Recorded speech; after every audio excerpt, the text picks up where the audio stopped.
Hey guys, welcome back to our channel. Today's video, I'm going to show you how to fix Snapchat support code SS06. So first thing first, this is related with the suspicious activity detected while you are logging into your account. Maybe you forgot your password and you tried it too many times, and now that Snapchat has temporarily blocked you from logging in.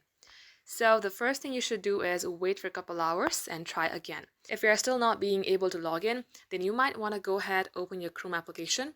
Simply get logged into Snapchat via a browser.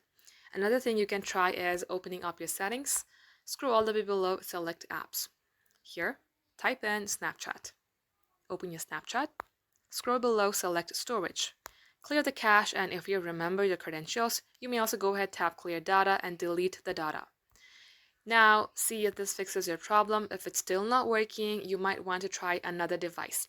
So if you have multiple devices at your home, try from another device or another phone and see if it fixes your problem. Just like so guys, these are all the things that you can do in order to fix your Snapchat support code.